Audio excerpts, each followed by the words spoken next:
On the county jail, which has come up the last couple of weeks, as you know, the corrections officers came to your meeting, and they are citing their information that they've been told that that the jail is going to be closed.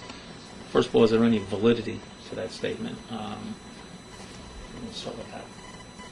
Well, I don't think we have not received, to my knowledge, and I don't believe to my left's knowledge, or any of the other 6 freeholders, and I believe Vice Chairman Jallo actually stated this publicly a couple times, we have not received any proposal. What has been asked of us by the county manager is that he be allowed to engage members of his team and our county council in a negotiation with Hudson County. Now, if you recall, we entered into an agreement several months ago with Hudson County where we would be able to put some of our prisoners in their jail because, I believe up to 100 per day. Because the analysis showed by us doing that, we would be able to decrease overtime costs in our facility.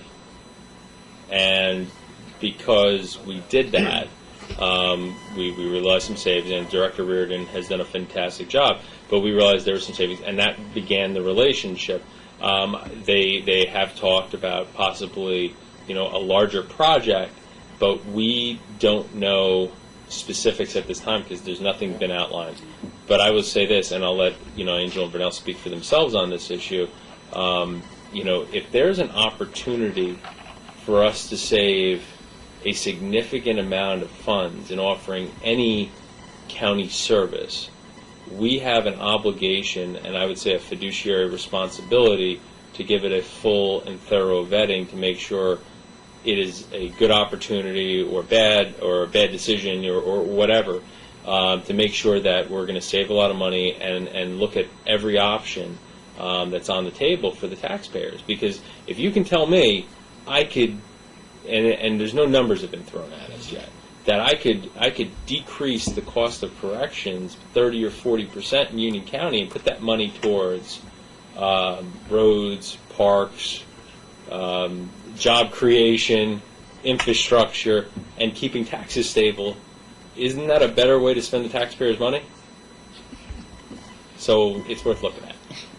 And right now, you said from the previous current agreement, it's about 100 prisoners right now. I want to say it's 100, but I think under the way our jail is managed, it makes sense. And you should check with Director Reardon on this. I want to say 50 or 60 prisoners a day is what they end up housing for us because of our staffing requirements under our collective bargaining agreement.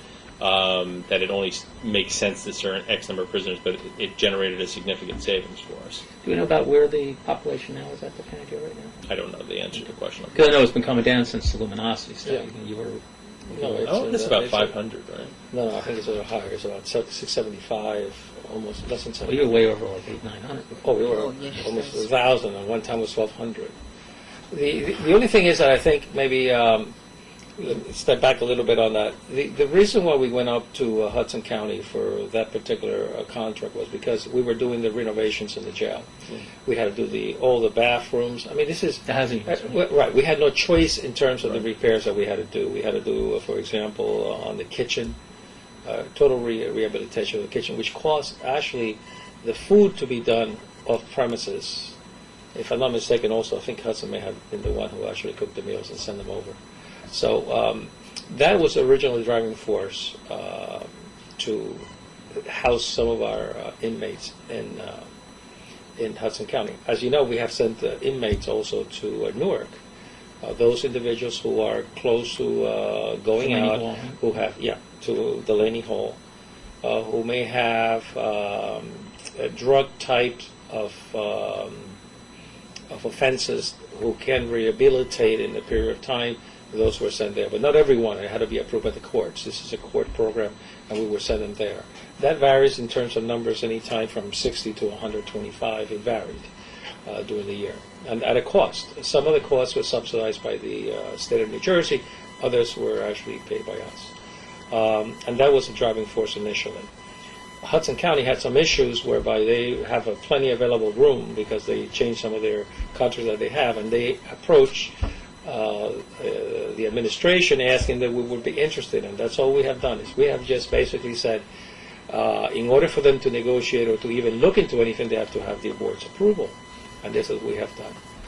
Now, all realistically taken into account is the fact is that we spend over $50 million a year in taking care of our prisoners. That's what the cost to us, to the taxpayers of the County of Union. So the reality is, like our chair has said, that it is important that any kind of situations that come before us, that we look into it. Now, we have already been sending some prisoners to Hudson, so we have some already. I would say a lot of the information that we would require if we were going to do anything expanded or anything else. But all being said, is the fact is that once again we're looking for any way possible to bring about expenses under control, and that's one area that potentially could be studied and considered. But even for the fact that we also have talked about the issue of juvenile children coming over from Hudson to the detention center, that's a reality. That has nothing to do one with the other. There's not a two separate. No, this is a separate transaction, Okay. and also it's because the same manner that other juvenile centers throughout the state have closed, we happen to have the most newest. I think it's the second newest. I think somebody opened up in the north another section, and there's been a lot of consolidation of people providing that shared service from different counties to provide, because a lot of the things, don't forget, sentencing is changing. So the numbers of prisoners you're going to end up having, and there's more and more legislation moving through the process that will change. That will change the amount of individuals that will be held in our facilities. For example, you mentioned Luminosity, and that was a program that we started almost 2.5 to 3 years ago, which from the very beginning we said, by working together with the judicial system, with the judges, with the parole people, or the probation people, by working all of us together, you can reduce the numbers of, number one, the days that individuals involved into the system, and it will also reduce the number of individuals who will end up there.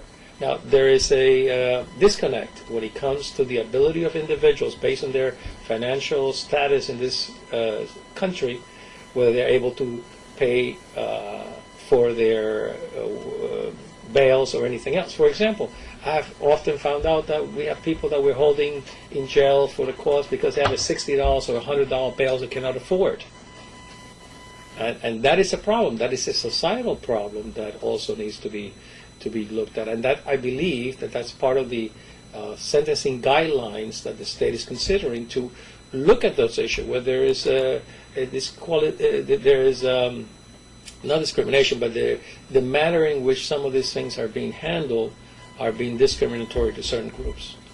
Isn't there a new law now in the state now regarding bail now? There is. Yeah, no, A that's, person can't be just held if they can't afford the rent. When they're nonviolent. From my understanding, I don't think they've completed. no, it's not the totally. They've passed the law, but it's the Department of Corrections still has yet to issue The guidelines, guidelines to the jail.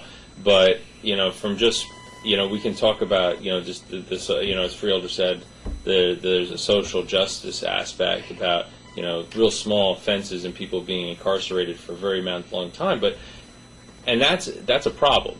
But beyond that, that's a problem for every resident in Union County, because when we are holding people in our facility for these petty issues, we are paying for it.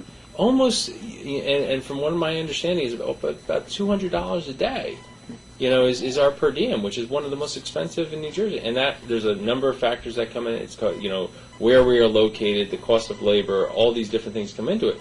But if we can close some of those costs down, if we can look at other options, we can free up money to do a lot more things in Union County. And that's what this whole process is about. And I think the board is very supportive, and always will be very supportive of the county looking at new ways to save significant money for county taxpayers. We have to look at it. I think it's important. Absolutely. We've got to take the time to look And I at it. think it's been evidence that that's what we've been doing. Mhm. We're looking at how can we save